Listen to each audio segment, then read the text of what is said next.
ആ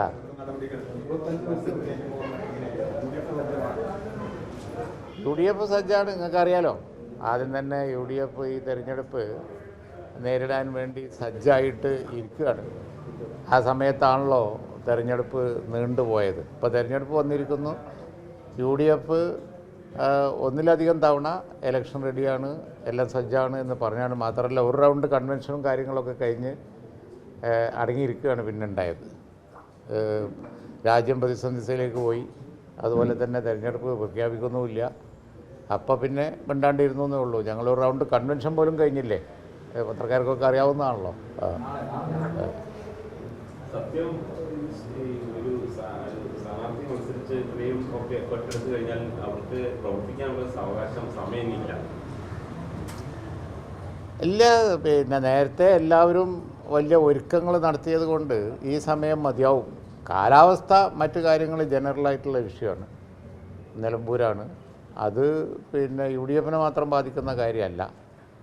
ഗവൺമെൻറ്റാണ് ആ കാര്യങ്ങളെക്കുറിച്ചൊക്കെ പിന്നെ ആധികാരികമായി അഭിപ്രായം പറയേണ്ടത്. തെരഞ്ഞെടുപ്പ് ഉണ്ടെങ്കിൽ UDF അതിനെ നേരിടും, UDF അവിടെ വിജയിക്കുകയും ചെയ്യും. എന്താണ് ഈ ഒരു കോൺഫിഡൻസ്? ഏത് തരത്തിലാണ് അത് ഫോക്കസ് ചെയ്യുന്നത്? സർക്കാർ വിരുദ്ധ വികാരമാണോ, അല്ലെങ്കിൽ വികസനമാണോ, ഇപ്പോൾ വന്യമൃഗശല്യം, ഇപ്പോൾ കടുവയൊക്കെ കഴിയുന്നു, അത് അത്തരം വിഷയങ്ങളൊക്കെ തരത്തിൽ എല്ലാം കൊണ്ടും UDF അനുകൂലമായ രാഷ്ട്രീയ സ്ഥിതിയാണ് ഇപ്പോൾ സംസ്ഥാനത്ത് ഉള്ളത്.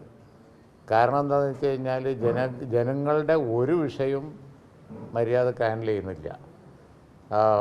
മലയോര മേഖലയാണ്, പറയേണ്ട ആവശ്യമില്ലല്ലോ. ആളെക്കൊല്ലി കടുവ ഇപ്പോഴും അതിൽ നടക്കുകയാണ്. അപ്പോഴാണ് തിരഞ്ഞെടുപ്പ് വരുന്നത്. പറയേണ്ട കാര്യം പിന്നെ വേറെ ഉണ്ടോ? സ്ഥാനാർത്ഥി അറിയേണ്ട താമസമേ ഉള്ളൂ. UDF ജയിക്കുന്നു ഇപ്പം നിങ്ങൾ തന്നെ പറയാണ്. അതാണ് അവിടുത്തെ സ്ഥിതി.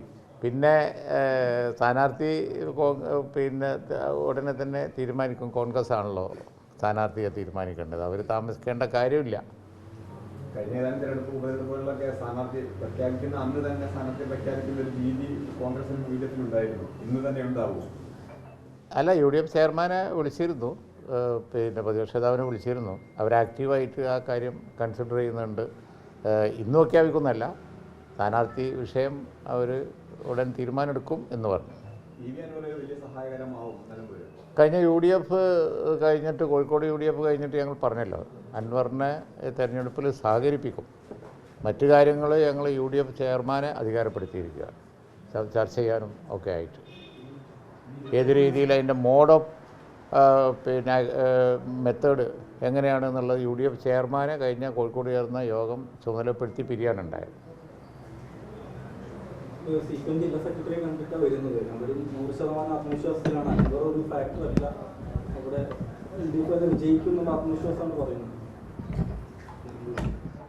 പിന്നെ അവരങ്ങനെയല്ലേ പറയുള്ളൂ. കാരണം ആത്മവിശ്വാസം ഇല്ലാതെ ആരെങ്കിലും ഒരു വാറിലേക്ക് പോകും.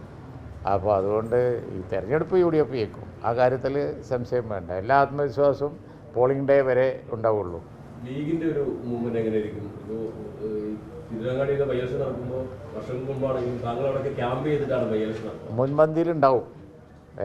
പിന്നെ എന്തൊക്കെയാണ് വേണ്ടത് എന്നുള്ളത് പാർട്ടി ആലോചിക്കും. തങ്ങൾ നാളെ ഹജ്ജിന് പോവുകയാണ്. നാളെ ഒരു ഹജ്ജ് ഡെലിഗേഷനിൽ സൗദി രാജാവിൻ്റെ ഇൻവിറ്റേഷൻ പ്രകാരം ഹജ്ജ് ഡെലിഗേഷനിൽ പോവുകയാണ്. അതിന് മുമ്പ് പാർട്ടി ഇത് സംബന്ധിച്ചുള്ള ചെറിയ ആലോചന നടത്തും. തെരഞ്ഞെടുപ്പ് വർക്ക് എങ്ങനെ വേണമെന്നുള്ളത് ആലോചിക്കാനുള്ളൂ. സ്ഥാനാർത്ഥിയൊക്കെ കോൺഗ്രസ് ആണല്ലോ തീരുമാനിക്കേണ്ടത്. ആ കാര്യങ്ങൾ ആലോചിച്ച് ഫൈനലൈസ് ചെയ്ത് നാളെ മറ്റന്നാളായിട്ട് നിങ്ങളോട് പറഞ്ഞുതരാം.